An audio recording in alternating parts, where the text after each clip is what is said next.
All right, I think we're live, and Walt, you're already here, man. You beat me here. Good evening to you. Glad you could make it in. We'll wait for a couple other people to get in here. I've got some kind of weird camera thing going on. I don't know what's going on with the camera tonight. It's kind of blurry, kind of, I don't know, not real sharp, but oh well, we'll make it through. You guys come in here probably more to listen to me than you do to look at me anyway. So let's get going here. While I'm waiting for everybody to join, getting set up here, I'll just kind of give the disclaimers I always give. This is the weekly live broadcast. If this is your first time here, this is just kind of an Ask Me Anything session, so I don't have a topic planned. I just kind of let the chat drive the video. I do my best to answer all the questions that come in, answer all the comments that come in. Keep it clean. This is a family-friendly show. And what else? Every Thursday night, well, pretty much every Thursday night. Sometimes life gets in the way, but every Thursday night for the most part, 7 o'clock Central. So if you didn't make it to this live video, if it's after the fact, then, come back next Thursday. So let's get into it. We got a couple people here. Angel B-Dog, hello. Walt, hello to you again. Tony, hello. William Safford says, best part of Thursday. Well, I'm so glad you think so. Thanks for joining. I appreciate it. Let's see. Jess B. Farm says hello. Marshall W. Hello to you. James Coswell. Hello to Chris and everyone else. Sharon Peace says hello. Christian Acevedo says, Chris, how are you doing? I'm doing well. Thank you. Hope you are too, by the way. And let's see. Fred Flintstone made it on time. Well, we're glad you made it either way. We don't have to be on time. We don't keep track of that here, so it's all right. Let's see, Extreme JP, hello to you. Charles Langston, hello. Kenneth Meggers says hello. And let's see, William is saying hi to Fred. LLJ, hello to you. 2.5 Acres, hello. Samson Farms and Adam Moonrow, hello to you. Miss Artsy Fartsy, huh? Good evening to you. And Rhonda, hey, how are you, Rhonda? Christian Acevedo says, Chris, what got you into homesteading and what was the first livestock you got? Well, I don't know that I'd call myself a homesteader necessarily. I garden, I raise a lot of my own meat, rabbits and quail, produce some of my own eggs and things, but I don't know that I'd necessarily call myself a homesteader. Never thought of myself that way. Let's see if we can adjust this camera a little bit. I feel like I'm a little cramped, a little close up here. You guys don't need to see me any closer than that. So anyway, I don't know. But as far as what got me into that, I just kind of grew up doing that. My grandpa was a big influence on my life when I was a kid. And he had a garden. And that's all he did was garden. My other grandparents, who I was very close to as well, they did keep chickens and some animals like that. So I just kind of grew up around the stuff. As far as the first livestock I got, probably ducks. I got those when I was, 10, 11 years old. We had some ducks, but that was a long time ago. And, the first I got on my own was probably the rabbits. So, oh, you guys like my shirt? Yeah. Grab your balls. It's canning season. I can't see the whole thing there. If I lean back, you can. Yeah, this was, my wife bought this shirt for me, one of my favorites. So I don't know if that answers your question, Christian, or not, but I don't know. It's just kind of been the way I've always lived. I've always had a garden. I've always grown some of my own food. I've always kind of been into raising animals. For years, I raised different kinds of animals. So it was just kind of a natural progression for me, I guess. Eddie says, hi, Chris. I'm trying to experiment with breeding a doe with 2 different bucks. Have you started incubating yet? I do have some eggs in the incubator right now, only about a dozen, because I'm a little low on hens right now. I'm not even sure if they're fertile, but I'm going to give them, they go into lockdown next week, so I'll probably candle and see if any of them are clear and throw out the clear ones at that point, but we'll see how well they do. Kenneth says, do quail get mites and what do you do about it? Yes, quail can get mites. I've never had an issue with my quail getting mites. If you keep them on the ground, they're going to have a little bit of a higher chance of getting mites because that's generally where they come in contact with them. Again, I've never had that issue myself. It is something that quail can get. You treat it just like you would in chickens. Depending on what kind of mites they are, you can use, you can go with like ivermectin, which is a pesticide, a topical pesticide you can put on their neck or even, oral in the water. And that can get rid of mites themselves. Things like mineral oil and some of those kinds of things can get rid of mites. But I don't know that I'd want to douse my quail all the way in mineral oil. That might be a little too much to go with there. And there's a couple other treatments that you could use. Any farm supply store should be able to provide you with the correct, just go to them and say, hey, my birds have mites. You don't even have to tell them they're quail necessarily, but you can go to them. They'll be able to point you in the right direction with a good treatment for the mites. Diatomaceous earth is something that you can use, but I caution people against using diatomaceous earth, at least on a regular basis. It's okay to use, to treat something temporarily, but it's very dusty, and it's very hard on the respiratory system of birds in particular. So it is something that I would stay away from, at least on a regular, ongoing basis. I wouldn't use it that way. But if you do have a mite infestation, you need to use it to help get rid of the mites. You can provide it in a dust bath and let the birds get in there and dust, and they might be able to get rid of it. You would also want to treat probably like the ground around them, something to keep the mites from coming back in, clean the cage well, those kinds of things. Anyway, hopefully that kind of answers that. And Samson Farm says, you are homesteading. Well, I guess it depends on your definition of homesteading. If you want to call me a homesteader, I'm not offended by that. But I'm not like a full-on homesteader. I don't make my living off of that. I just produce just enough food to offset our grocery bills a little bit to feed my family. We're not completely self-sufficient in that sense, but hey, to each his own. It's whatever you want to call me. I'm okay with that. All right, Tony Fryer says, are California quail good for eggs? California quail, they will lay eggs. I don't know that much about them. I've never kept them personally, so I can't say that I can answer that question for you exactly. They're not going to be as good of producers as a Coturnix quail, though, is. Coturnix quail, by far, win out when it comes to egg production over all quail. They are the best producing ones. They'll produce pretty much one egg a day per female when the conditions are right. The light, you've got enough light and all those kinds of things. Excuse me. So, Coturnix are definitely going to be a better producer than California. California will still lay eggs, but they're not going to lay on as regular of a basis. How many eggs? It's hard for me to say. I couldn't tell you exactly. Grab a drink here. All right, William says, I know you have a full-time job as well, but have you ever thought about doing career day at the local elementary schools? I'm doing a lesson called Quail Math for 5th graders on 5/12. Interesting. No, I've never actually thought about that. I would be open to that for sure. I don't know if career day is where it'd fit in necessarily, but yeah, I'd definitely be open to doing a class or, some kind of seminar or something like that, whether it be for grade schools or high schools or, adults or whatever. That's one of the, I'm kind of a natural teacher anyway. Whether I'm a good teacher or not is, up in the air, but I'm naturally drawn to teaching and to speaking and to some of those kinds of things. It's just something that I kind of enjoy doing. I do run our local garden club. It's a Joplin Plant and Seed Exchange Garden Club. We have monthly meetings. I don't always do the presenting there, but I do quite a bit of presenting there, and I enjoy doing those kinds of things. So yeah, I'd be open to doing that, but I've never really considered it in great detail. All right, Angel B Dog says, I'm incubating eggs right now and ordering an automatic egg turner that holds 41 eggs, but I already have a little less than 60 eggs in the incubator already, and when I light the need more space. When I light the need more space. I'm not sure. I think you're saying you need more space than 41 eggs, but there's part 2 to that, which says, when I light the need more space. See if I can make this out. When I light the need more space, some eggs look like they are developing, some look like they are not.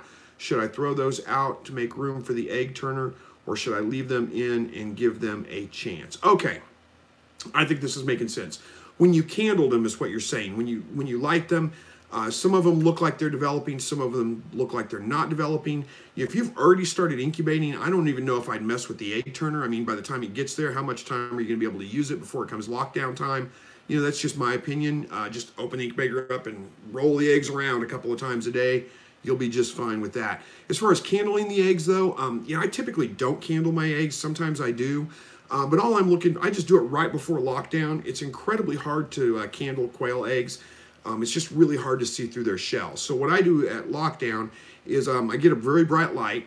and block out all the light I can, put the egg on there so the light's shining into the egg. And if it glows, like it looks just completely, clear, then I throw the egg out. Otherwise, I just consider it's probably a good egg and put it in the incubator. I don't worry about trying to check like 10 days in if they've, if they look like they're developing or anything, because it's really hard to tell. So that's just my personal opinion on candling. Hopefully that kind of answers that question. I don't know that I would, if you got a bunch of eggs that, comes lockdown time that are just completely glowing, they look like there's nothing in them at all, then yeah, you could throw those out for sure. If you want to try to make that choice and say, well, these don't look like they're developing, and throw them out, yeah, go ahead, why not? But if it was me, I wouldn't worry. I'd just use the egg turner going forward. I wouldn't worry about it right now. I'm not sure what kind of egg turner you got, if it holds 41 eggs. Seems to me like mine with the quail rails holds 60, I think. But I don't, and maybe if it's got chicken rails in it, it's only 40. I can't remember, honestly. So anyway, hopefully that answers the question for you. Gives you something to think about. All right. I missed a comment from Rhonda there. Says, we're making new rabbit hutches this weekend so we can move the quail outside. So excited. Nice. I bet you are. I always talk about, in my video intros, I always say we help you to do all this, all these places, or in a spare room in your house. But at the same time, I don't know about putting a bunch of quail in a spare room, or even rabbits for that matter, long term. If you want to, it's just a lot of maintenance. That's what it is. It's just a lot of cleaning them and keeping on top of the chores. So nothing wrong with that if you want to do that. But yeah, outside's definitely way easier. All right, 3 Turns Then Home says, hello, Chris. I can't remember what you said before. I am going to take my kits away from the doe this weekend. They are 5 weeks. Can I rebreed right away, or should I wait a week? It's up to you. You can rebreed right away, or you can wait a week and give the doe a break. But, honestly, at this point, and I would say wait until they're 6 weeks old. If you want to go ahead and move them at 5 weeks, go ahead. Just watch them pretty closely. Make sure you don't end up with, like, kits that have diarrhea or any of those kinds of things. I always wait till 6 weeks to move mine off. Just because it's, before 6 weeks, you stand a much better chance of them getting, weaning enteritis and some of those kinds of things. But yeah, if you want to rebreed the doe right then, go for it. She's going to have 30 days without kits before she has birth. So it's not a problem. There's nothing wrong with rebreeding that doe right away. Even if you don't move the kits off of her, there's nothing wrong with going ahead and rebreeding her. You can definitely do that if you want to. All right. Owens here says, how you doing? Doing well. Hope you are too. Jakir, hopefully I got your name right, says, hey, Chris, how are you doing, buddy? Hello from Bonnie, Illinois. I think, oh, no, that's a different person. Hey, Chris, how you doing, buddy? There we go. That's what we got. I'm doing well, thanks. And let's see. John Sweeten says hello from Bonnie, Illinois. Hello to you. Armed American says, hit the Faro Jumbo Coturnix quail. My hands were laying 2 eggs a day most of the time. Hit the Faro Jumbo Coturnix quail. My hens, I think it was my hens, were laying 2 eggs a day most of the time. That's pretty good. Get the Faro Jumbo Coturnix quail. There we go. Get the Jumbo Coturnix, Faro Coturnix. My hens were laying 2 eggs a day most of the time. That isn't uncommon for them to get 2 eggs a day out of them. Sometimes it happens. It's usually not a long-term thing, but I still get 2 eggs a day out of them, from time to time. So yeah, they're great. Jumbo Faros are definitely the egg producers. They produce, I think, the biggest egg of any of the Coturnix quail. And it's not like hugely bigger. It's not like twice the size of a regular quail egg, but it is bigger than regular quail eggs. And any of the other quail, the Coturnix, I believe, the Jumbo Faros are the ones that lay the biggest eggs. So they are a great option for egg laying. All right. Jakir Baker says, what is homesteading exactly? We don't really use that term in the UK. Well, that's a good question. It's kind of loosely defined in several different ways. But, in general, somebody that's a homesteader is, you might think of it kind of like a farmer, but not like a, and some of them do commercial farming. Some of them do, most of the time those people are going to be selling, plants or vegetables or some of those kinds of things at farmers markets or whatever. But it's really just somebody that is kind of, typically I think of it as self-sustaining. They live off the land that they live on. They produce their own food in vegetable gardening, raising their own livestock. Usually they have, several different types of livestock and produce most, if not all, of their family's food and other needs from from working the land and working the animals that they own. Hopefully that kind of makes sense. But yeah, you can kind of think of it as like a farmer in a sense. But typically when we think of farmers, we think of farmers more as they're farming as a career. That is their job. And they may own all that land and they produce, they grow fields of corn or they grow fields of whatever, or they grow beef cattle or they grow something like that. And then they take those to market and sell all that stuff. And that's how they make their money to provide everything else. And homesteading is more of along the lines of self-sustaining. There's a little bit of a difference there. Hopefully my description makes sense. I may not be explaining that the best. And look, Armed American gave us a definition here. He says a homesteader is someone who utilizes their land to grow their own food, raises their own meat, take care of their family off their own piece of property. Yeah, I think that's probably a little bit more concise than the way I said it. Walt says California quail are not good egg producers. Thanks, Walt. I didn't think so, but again, I'm not a California quail expert. Fred Flintstone says, I hatched my first quail last week, lockdown Sunday night. First hatch Monday night. Poor hatch rate is about 35%. 2 quail can't control their legs and do splits. What's the cause? Okay, it could be a number of different things that cause that. It could be genetic issues of some kind, but more than likely, combine that with a poor hatch rate, it's probably that your incubator temperature is off a little bit. Either it's going a little bit too low or a little bit too high. If you went into lockdown Sunday night and the first bird hatched Monday night, that's right about on time. But if your incubator temperature is just a little bit low, that can cause the birds to hatch a little bit slow, develop a little bit slow, and that can cause some issues with splayed legs is what you're seeing.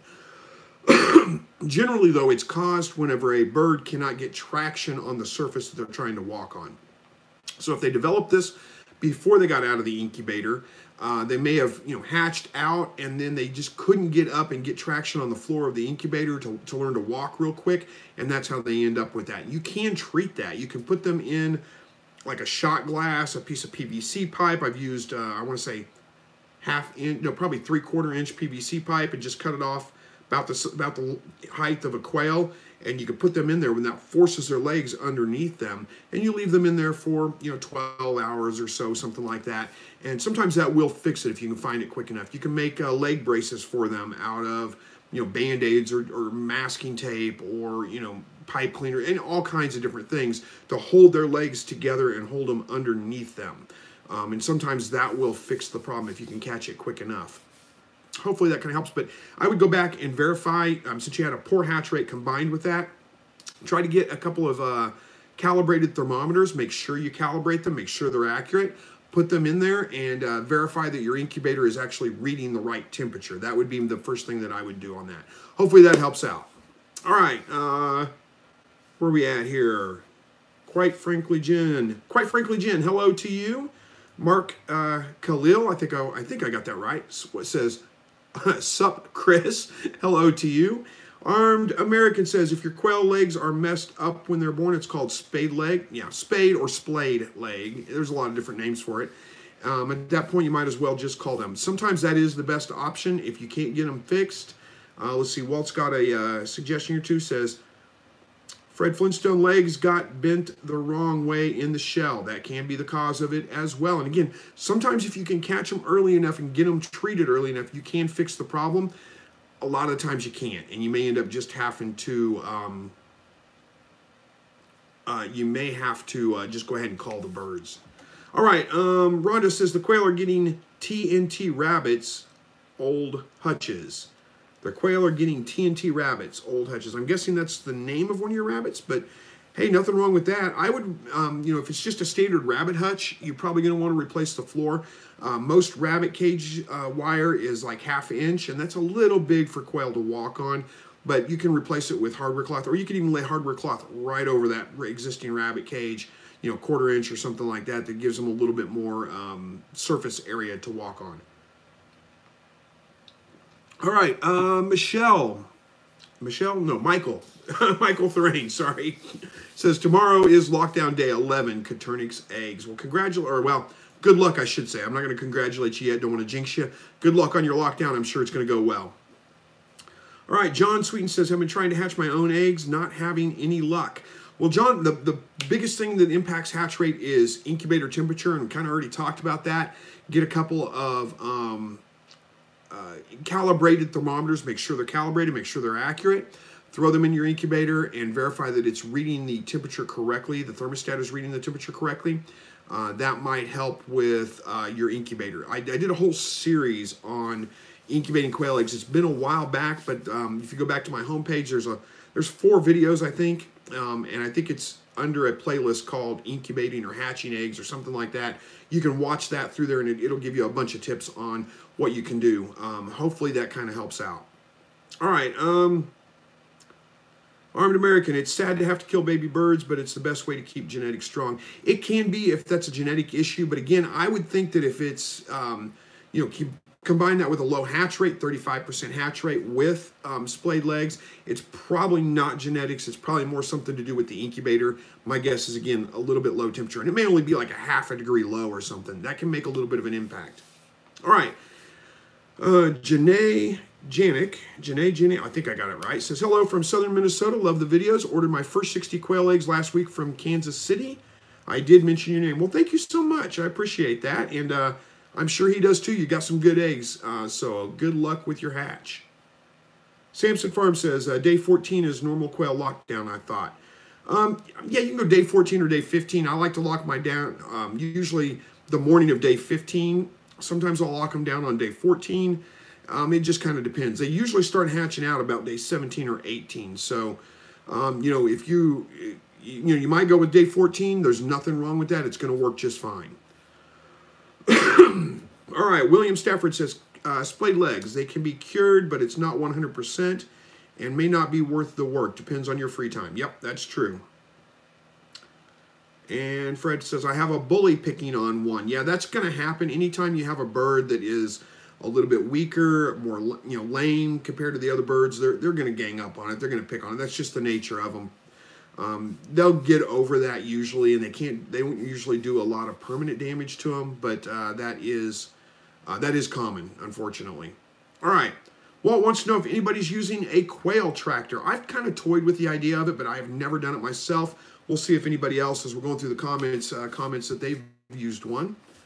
All right, TMF says, hello, I would like to start doing quail. I'm in the UK. Where's the best place to get eggs online? Oh, man, I wish I could help you out there. I don't know of a supplier in Europe or England or any of those places that would be able to ship eggs to you. I always recommend Kansas City Quail Farms, but I'm pretty sure they're not going to be able to ship overseas to you. If they did, the shipping price would be astronomically high. So I'm sorry, but I don't have a good recommendation for you. I need to find some. I've got enough viewers that come in from overseas that I need to reach out and see if I can't find some good suppliers in those areas to recommend.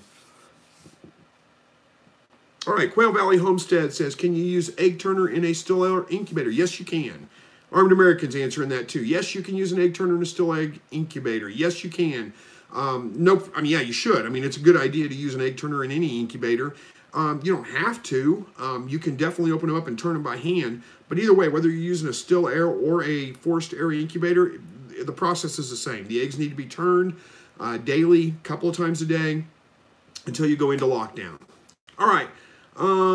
Mel, oh my goodness, what a last name. Namika Roberts, I'm guessing that's probably 2 names combined or something. I'm not sure. Maybe it's your real last name. But either way, Mel says, aloha, Chris. At what age is the best to sex my bunnies? Okay. Usually, you can start telling usually around 4 to 6 weeks, somewhere right around in there. I find it easier to sex them really about 4 to 5 weeks, somewhere right around in there. It's a little bit tricky to tell the gender, but it's a lot easier to handle the bunny. When they get over about 6 weeks old, it's really kind of hard to hold that rabbit still and, check what you need to check, so to speak. I did a video on sexing rabbits, telling the gender of rabbits. It's been a while, but it is in the playlist somewhere. You should be able to go back and find that if you need some help on how do you tell a doe from a buck. It's a little bit tricky at that age, but once you see it once or twice, you figure it out pretty quick. Hopefully that helps.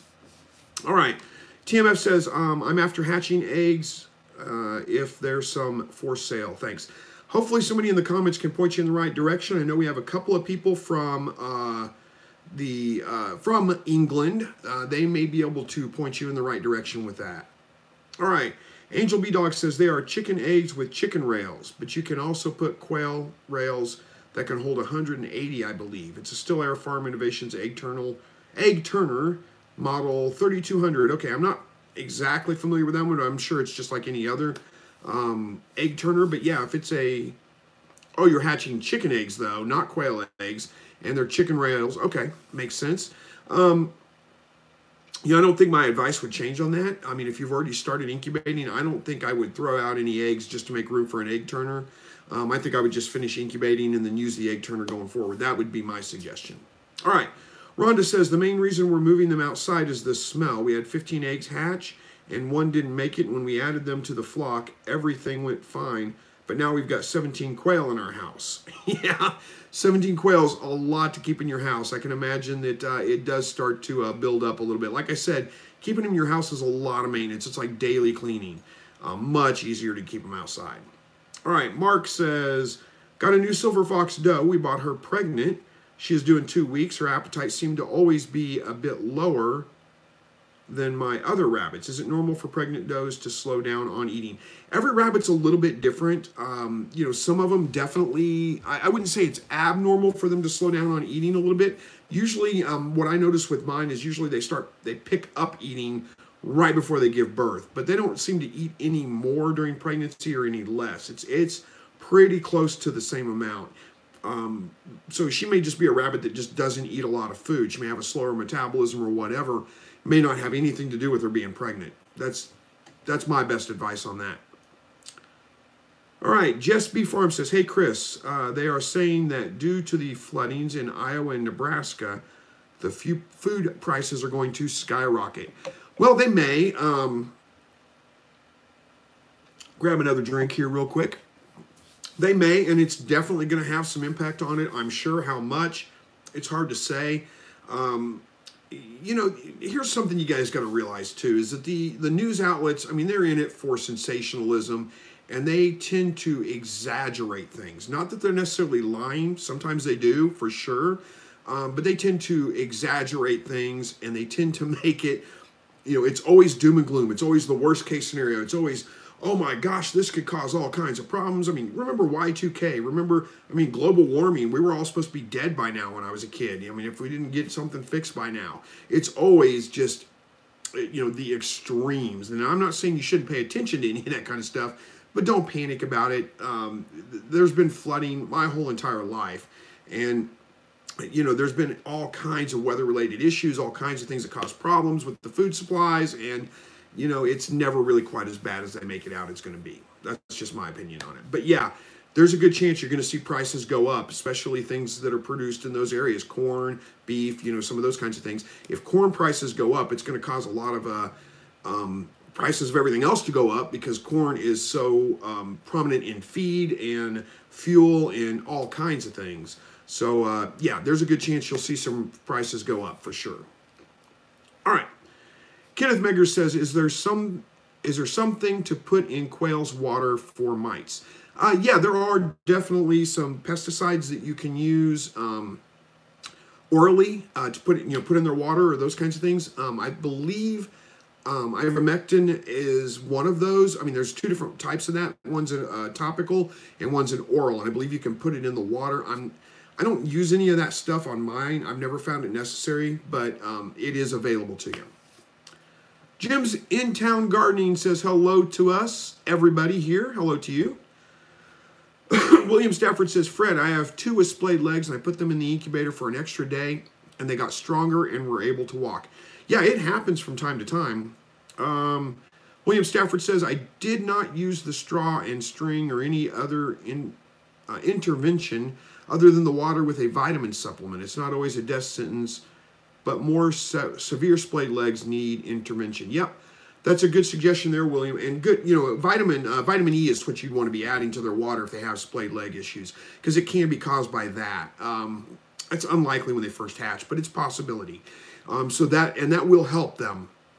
But yeah, if it's a minor case, that may be all you need to do. If it's a worse case, then you may have to do other things, like William said. It's not always a bad thing. I mean, you can treat it. You can get them to recover from it, depending on several different things.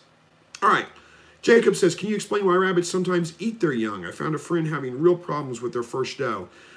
There is I mean, it's very uncommon for a rabbit to eat. I'm sorry, I got to scratch my ankle here. It probably looks weird on camera.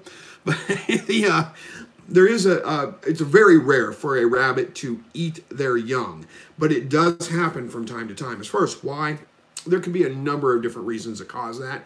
Most of the time, it points back to very bad mothering instincts. The mother rabbits, I mean, if they get scared, if they get panicked, if there's a predator around, something like that, and they feel threatened, a lot of the times they will resort to eating their young. I think it's probably a survival instinct that they want to take those nutrients back into their body. There's a lot of different theories about why that happens. If it's a common thing with a rabbit, I would call that rabbit from, and that doesn't mean necessarily kill, just remove it from my breeding program, get another rabbit. That's the easiest way to fix that. There are some things that you can do. Some people say you put a piece of bacon in there, raw bacon, that it will keep the mother from eating their young. But again, it's such a rare thing. Usually it's a very bad mothering trait that's causing that, if that makes sense. And if it's just a one-time thing, it could be just the mother got a little bit overly aggressive, for a lack of a better term, when cleaning the rabbits up when they were first born. But again, it's hard to say. And it may not be the rabbit that's eating them. If you've got rat problems or some of those kinds of things around there, rats will get into a rabbit nest and they will kill and eat the young. And you may be blaming it on the mother rabbit when it's not actually the mother rabbit doing it. So hopefully that kind of answers that. Armed American says, better to call to keep the genetics strong. Anytime the bird was born with a defect, it's best to put it out. Well, that's, I'm not disagreeing with you, definitely, but I think it's, excuse me, got a piece of dust in my throat or something here. I think it just kind of depends. I mean, if you don't want to call the bird, you want to treat the bird, try to get it going, that's fine. But again, I don't disagree with you, Armed American.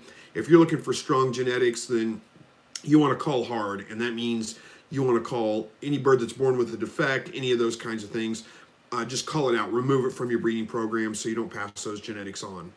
All right, Walt says, I got a job as a handyman because landlord didn't want to clean up the mess after the last tenant had rabbits on a carpeted bedroom floor. Oh my goodness. Had to remove all the carpeting and dry on that wall. Oh, and drywall, there we go. Then lots of scrubbing. Yeah, I can imagine. I don't keep rabbits in a carpeted floor for sure. Not a good idea at all. Angel B-Dog says, what do you do to bring your temperature or humidity down when it's up or down? Because sometimes my temperature goes high even though it's PO. I'm not sure, even though it's PO. Okay, so let's see. More than likely, your temperature is going up because you're like raising the or opening the lid, so the temperatures drop, so the thermostat kicks on to warm it up. Then you close the lid, and then it goes high. If it's just a temporary, when you say high, a degree or two high, and it's just temporary there, and then it levels back out, it's nothing to worry about. It's common. It happens whenever you mess with the incubator, open it up. As far as bringing the humidity, the best thing to do is just try not to open your incubator any more than you have to. Leave it sit. Try to keep the room that your incubator is in at a fairly consistent temperature, or more really keep your incubator in a room that stays a little bit fairly consistent temperature-wise. If you're putting it like in a garage, for example, where it's fluctuating, getting hot during the day, cold at night, those kinds of things, then you may have some problems with the incubator trying to stabilize and keep that stuff normal. As far as humidity, if you want to bring the humidity down, it's remove water. I would say make sure you take the, you got little vent plugs in your incubator. I look over at my incubator thinking I might have them handy, but I don't. Usually there's two little holes and there's a plug, and you pull them out, throw them away. Make sure you've got those vent plugs out. You don't need them anytime whatsoever. That will help keep the humidity from spiking too much. When you first add water to the incubator, it's almost always going to spike the humidity, but then again, it will level back out pretty quick, so it's nothing to worry about. Leave it alone. As far as bringing humidity up, it's just a matter of adding water. You've got to add, and again, we've talked about this before, but humidity is determined by surface area of the water, not volume. So, you've got little trays in your incubator. If you fill up one tray and you fill it all the way full, you know, the tray's only this wide, maybe this long, and you fill it all the way full of water, that's not going to be any more humidity than if you fill it halfway full or a quarter of the way full. But now if you fill 2 trays halfway full, that's more surface area, and that will raise your humidity more than 1 tray all the way full, if that kind of makes sense. So, you know, the trays, the depth of the tray is really to keep water in there longer. The width of it is what determines how much humidity you have in there. So if your humidity is too low, fill more of the trays, more of the little channels in there with water, and that will raise the humidity. If it's high, fill less of them with water, and that will lower your humidity. Hopefully that kind of makes sense, but most of the time, okay, there I see the rest of your question. It's programmed at the right temperature, and I feel like there's nothing I can do. You know, if you've got a decent incubator, and you've got it in a room that has fairly stable temperature, then it should level out. And if it's not, you may have to look into getting a new thermostat for it or getting a new incubator. I'm not sure what kind of incubator you're using. You may just be watching it too closely. You know, if it is going to fluctuate a little bit. You know, 99.5 is the ideal, but it's going to go 99.2 and 99.6 and 99.7 and then back down to 99.4. You know, as long as it's averaging out right about 99.5, then you should be fine with that. Hopefully that answers your question. All right. Armed American Patriot says, make sure your kills on the subfloor before recovering. Walt? Oh, make sure you use kills on the subfloor. Okay, that's a suggestion about... all right, that's a suggestion about the handyman job cleaning up after the rabbits. Yeah, kills is the stuff. I mean, if you've got a water stain, if you've got a stain or whatever, kills will cover it. It's a brand of primer is what it is. I think it's spelled with a Z, though, isn't it? I don't think it's K-I-L-L-S. I think it's K-I-L-L-Z. I may be wrong. Anyway, so Walt says, landlord was picky about the stink. I charged him by the hour. I made bank on that. Yeah, I can bet. Boy, I got a lot of comments here I got to get to. Working on it. Magicians for Christ says, it took me 2 days, but I watched every quail video you have, and now I feel like an expert. LOL, thanks for all you do. Wow, you sat there and watched every video in 2 days. That's quite a commitment. Thank you so much for watching them all. I appreciate it. Tony Young says, my one doe won't breed. Any advice? Oh boy, we get this question almost every live broadcast. It's very common. So what you probably have happen is you put the doe in there with the buck. He's all kinds of anxious, and she just crouches down in the corner and won't move. A couple of things you can do. You know, usually it's just try. So put her in there 15 minutes, 20 minutes, you know, 15 probably is about as much as I do. She'll probably start getting a little bit grumpy, and that's a good time to take her out. Put her back in her cage. Then go back that evening, try again. If it doesn't work, go back the next morning and try again. Go back the next evening, go back the next morning. Usually 4 or 5 times, somewhere right around in there, she'll be a little bit more receptive and it will work. If that doesn't work, there are some other things that you can do. The one thing that I don't know why it works, but everybody always says it does, so you can try it. Put her in a pet carrier, put her in your car and drive her around the block a couple of times, bring her back, put her in the male's cage. For some reason, that seems to get them in the mood to breed. But those are a couple of things you can do. Also, you might try to add a little bit more light to your hutches. If you can get the light up to about 14 hours a day, the chances are it's going to help them get in the breeding cycle a little bit easier. All right. Excuse me. I've got a dry throat tonight. Seems like I do every Thursday. I spend all day talking and come home and try to do these live broadcasts and have a hard time with it. All right. Ramiro de la Espriella, I don't know if I got that right. My Spanish is terrible. Says, hi, Chris. Many blessings our way. Thank you very much. I appreciate that. Cassidy just says, we throw them to heaven. I'm not sure what you're talking about there, but I guess there could be worse places to throw them. IY Unioshi says, make sure it's ventilated. I had no hatches one time, and it was because I left the ventilation. Yep. That was what we were talking about earlier about if you've got vent plugs in your incubator, pull them out and throw them away. You don't need them. The incubator needs to be ventilated for sure. Rhonda Snare says, Fred Flintstone, how old are the chicks that are having problems? I noticed that with a few of mine, but within a day or two, they seem to fix the leg issues themselves. Yeah, if they're, I mean, usually it happens in brand new birds. If it happens in an older birds, that's a little bit different. Milne Family Farm says, did you just say to use 1/4-inch hardware cloth for your quail bottom, or quail cage bottom versus 1/2 inch? I use 1/4-inch on mine, 1/4-inch hardware cloth, and it works just fine. You can use 1/2 inch. I think, let's see, I'm getting my measurements mixed up. Yeah, you can use 1/2 inch. It's just, I like to use the smallest gauge wire I can, the smallest square, not gauge. The smallest squares I can, gives them more surface area to walk on, makes it a little bit easier for them. But, heck, if you're using 1/2 inch and it's working, don't change it. It's going to be fine. You may run into some problems. I don't really have any problems with their droppings not falling through. But if you do, then you may have to go with a bigger wire. But I use 1/4-inch and it works fine for me. All right. Pokemon Master says, I know this is a bit off topic, but it is a live chat, so here it goes. What is your opinion on Donald Trump, if you don't mind me asking? I don't mind you asking. I'm not an incredibly political guy. I get you guys can probably guess I lean more to the right than I do to the left. And that's okay if you are a left wing, if you just love the left and that's fine. We can have a difference of opinion, still be friends. I don't hate you for that at all. It doesn't bother me. I'm not a huge Donald Trump fan. He kind of annoys me. When I listen to him talk, he reminds me of an old boss I had who was kind of a jerk. But I will say there's a couple of things that he's done, and he's getting things done that I'm kind of surprised with.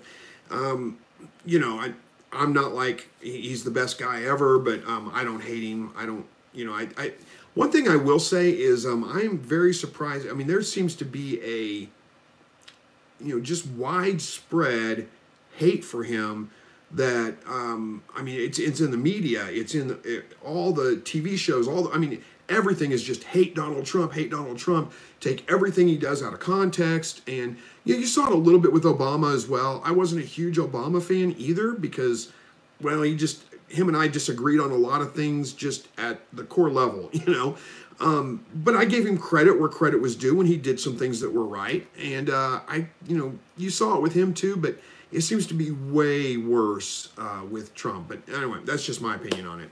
Again, not a huge political person. Don't hate me for my political views. I'm not really that big into it. So,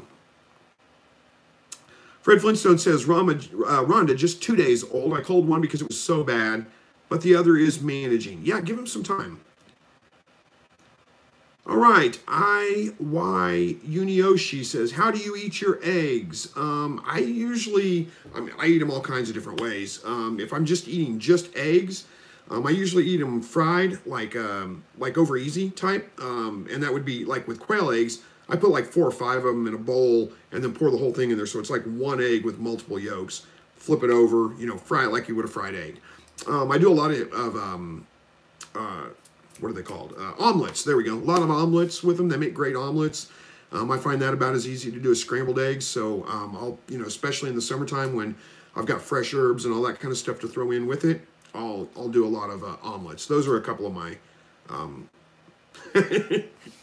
a couple of the ways that I eat the eggs. A lot of different ways. They make great deviled eggs. Love them as deviled eggs.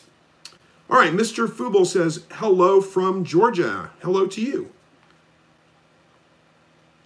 All right, William Stafford says, or William Safford, there we go, says, that is a trap. Quail is greater in politics. Yeah, it's a trap, right? 2 things you should never discuss in public, what politics and religion. I'll talk about them both. Like I said, I don't care. We can have vastly different of opinions. We can still be friends. It's okay. I'm not terribly offended when you have a much different opinion than me. It's okay. You can think I'm wrong on gun control. You can think I'm wrong on my religion. You can think I'm wrong I don't care. It's fine. You can still be friends. All right. Hey, look, I knew somebody would use tractors. Brian Moore says, yes, we use tractors for the quail. Our tractors are about 6 feet tall. We move them every other day, depending on how many there are in the tractor. 6 feet tall tractors for quail. Seems like an overkill, but hey, go ahead. Owen Rajagopal, I don't know how to pronounce your last name. Owen, I'm sorry. Says, what age can you vent sex quail? By the way, I really do enjoy the videos. They are very informative. Well, thank you so much.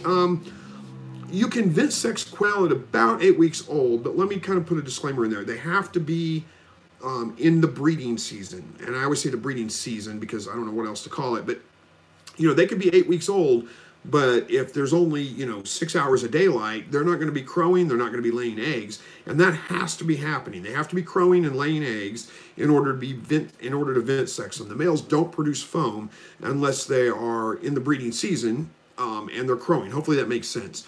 So typically, 8 weeks when the roosters start crowing, the females start laying eggs, then you can go ahead and vent sex. But before that, you may have to just wait. All right.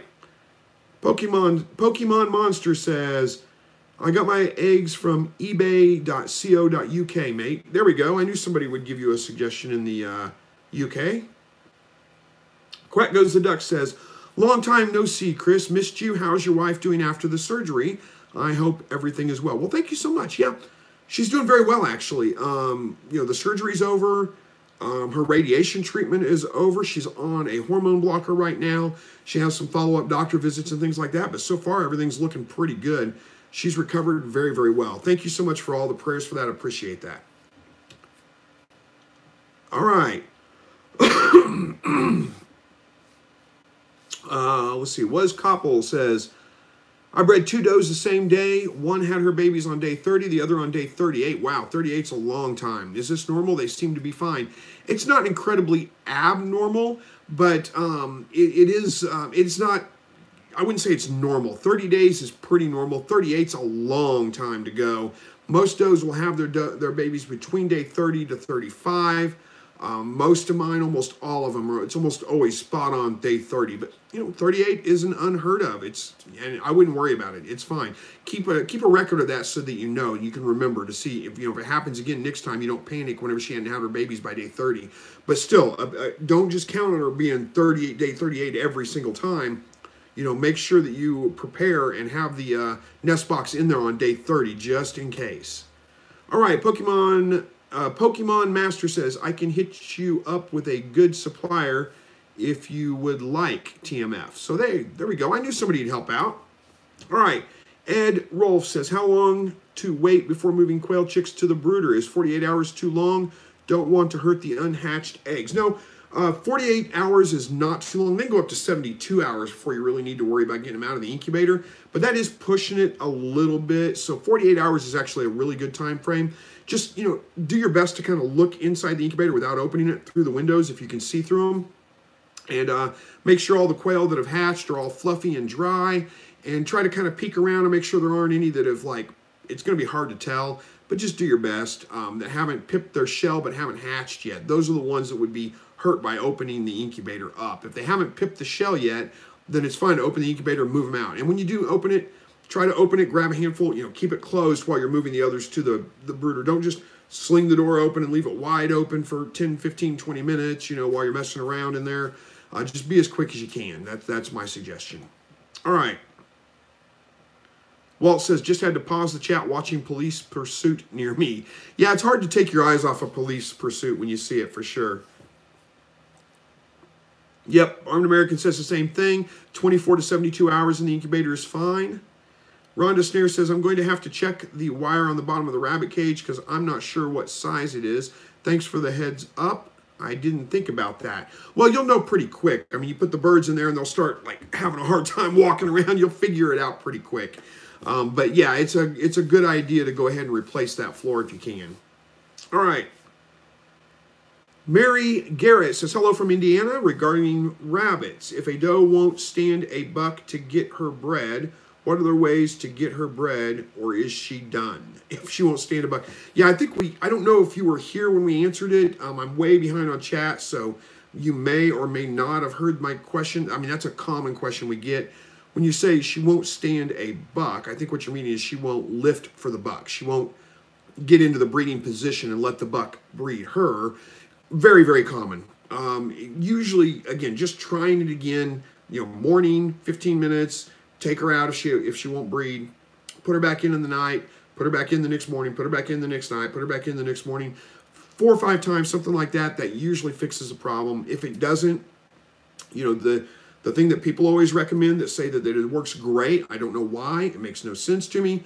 Put her in a pet carrier, drive her around the block a few times, and put her in with the mail and see if people report incredible success rates with doing that. So you could try that for sure. The other thing, again, I always say add a little bit of extra light. That might help. If you can get the daylight hours up to about 14, that might help get them in the breeding mode a little bit better. All else fails, you can force breed her, which would be kind of like holding her in position. Put your hand underneath her and lift her up a little bit to allow the buck to breed. Now, it sometimes works, it sometimes doesn't, but those are my suggestions for that. Hopefully that helps. Walt says, lots of farmers stow their grain on their farms, and that was wiped out by flooding. 3 or 4 years' money floated away. Yep, that's probably true. Gator Green, how are we doing on time here? 10 minutes left. Boy, it goes fast, doesn't it? Gator Green says, Chris, I made rabbit grow out pen on the ground. I just started an Instagram account so you can see it.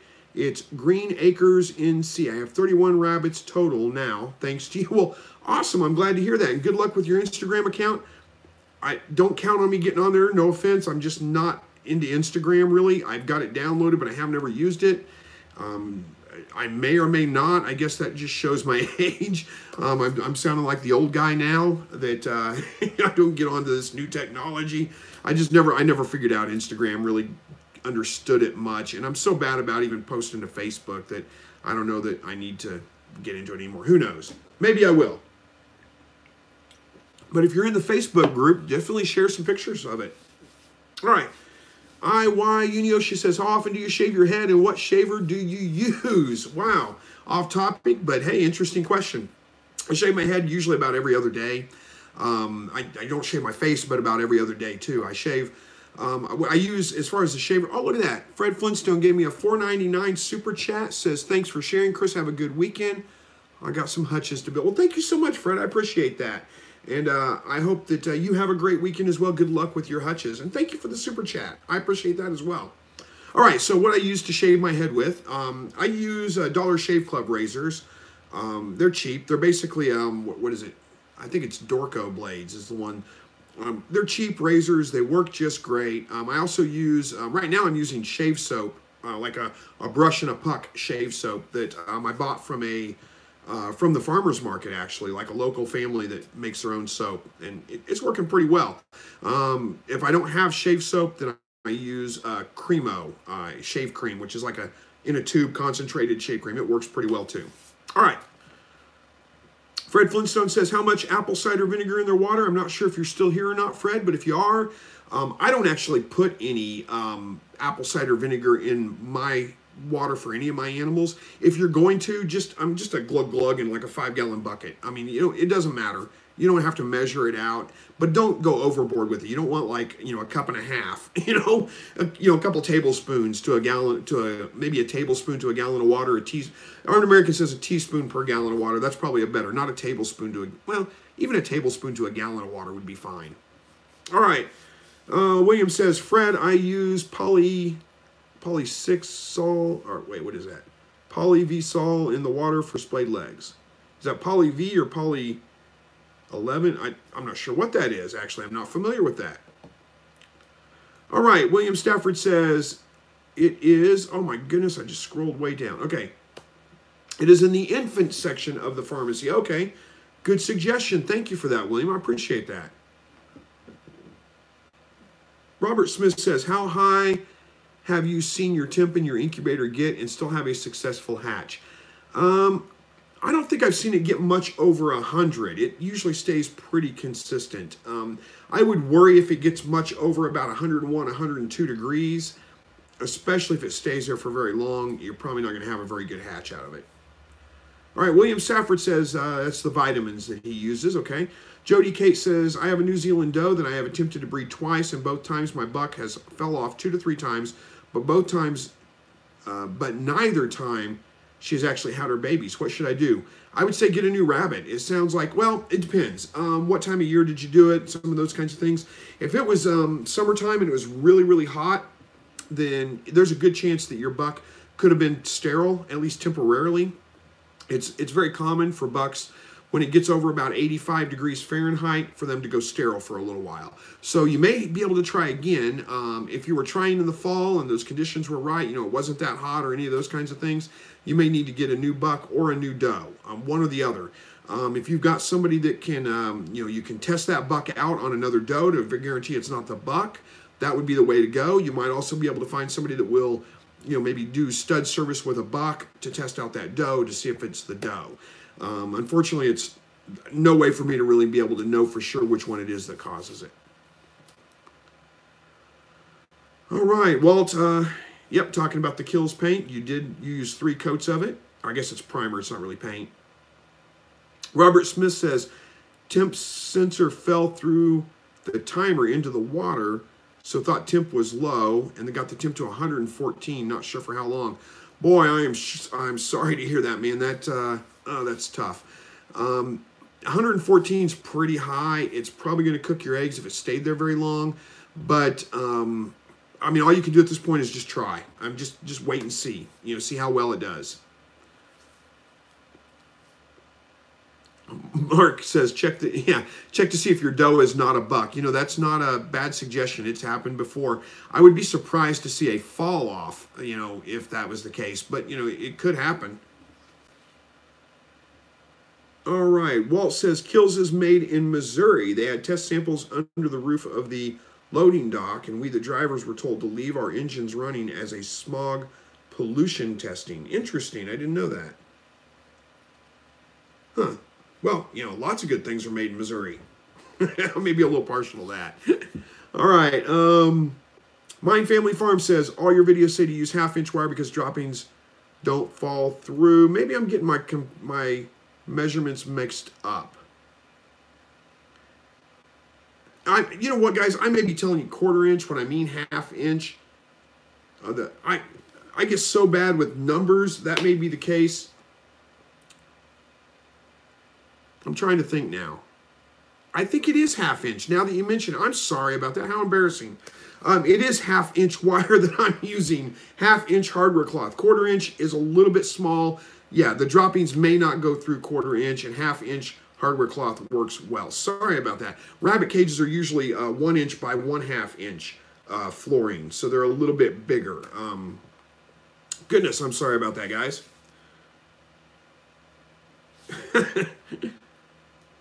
Walt says, Trump is better than anybody else running now. Well, I kind of think the same thing, but good grief, the choices have been pretty poor lately. It's pretty sad when Trump is the best of anybody running now, but anyway. Armed American says, add a teaspoon to 5 gallons of water for your chickens each time you fill up the water, and you will notice clean eggs with no more chicken poop on them when the water system stays clean. Not a bad suggestion. Gabriel says, thanks for all the great info. I'm out in my yard building a hutch off your design right now. You ever think about bow fishing? I've never considered bow fishing. I mean, it looks like it might be something that's fun, but never tried it. I might someday. Who knows? All right. What are we doing on time here? Oh, goodness, we're getting late. It's almost 2 minutes to go. All right. Brian Moore says, we use the same tractors for chickens, turkeys, and ducks. That's why they're 6 feet tall. Okay, that makes sense. Brittany Olson says, hey, Chris, I have my first batch of quail growing out. It's been really cold, 10 degrees, and wondering what is the lowest temp I can move them out. And thank you. It depends on how old they are, Brittany, and you're going to want to probably ease them into that. Normally, once your chicks are fully feathered out, 2 to 3 weeks, somewhere right around in there, you can move them outside. 10 degrees is pretty chilly, though, and it's a drastic change from probably the 90 to whatever degrees there are in the house, or 70 if you don't have a light on them. So you might want to move them if you have like an attached garage that maybe doesn't get quite as cold. You might want to put them out there for a couple of days, let them get a little bit acclimated to that temperature. I'd wait till they're about 4 to 5 weeks old. They're a little bit bigger at that point. It should work pretty well. So hopefully that kind of helps with that. All right, Rhonda Snare says, what is the oldest you have ever waited to send rabbits to freezer camp? Oh my goodness, I don't know. I try to butcher at 8 weeks old, but I've sent much older rabbits, old breeders or something that were just, ended up being mean or something. I've sent them to freezer camp before, so I couldn't tell you the oldest. Hey, Boris, how are you? Nature's Way says, oh, came in late working on new cages. Loved your channel. Well, thank you so much. Yep, Walt's got a good suggestion. 6-foot cages means 6 foot tall anyway, means you can walk in to collect eggs since quail don't lay in one place like a nest box. Being able to Easter egg hunt the eggs is even easier. Yep, I imagine it would be easier that way. Jesse Haycraft says, thank you for all the wonderful videos. Well, thank you so much for watching them. I appreciate that.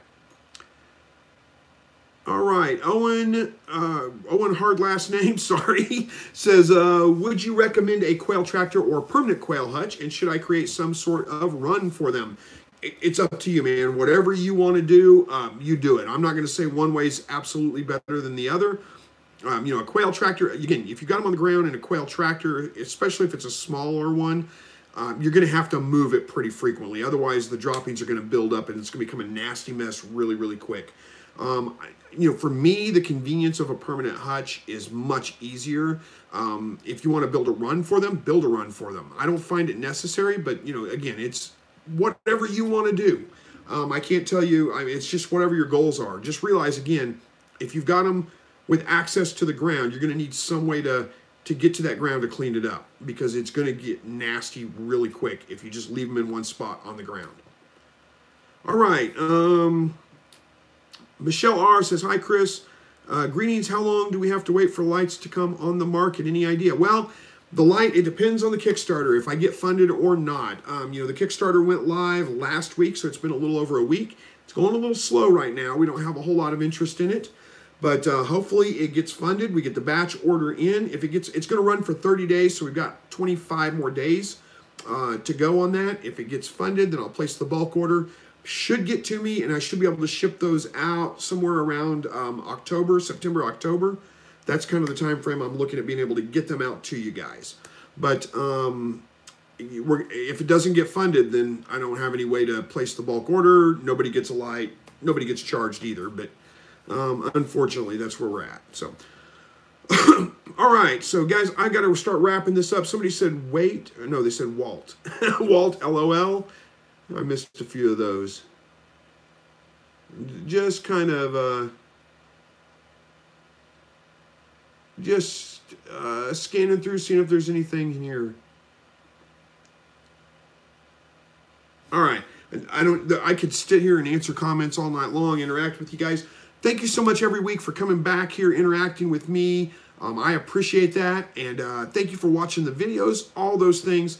Wish we could spend more time together, but, you know, got a family, got a job, got responsibilities I got to go take care of. So I got to get out of here for tonight. God bless each and every one of you, and hopefully we'll see you all back again here next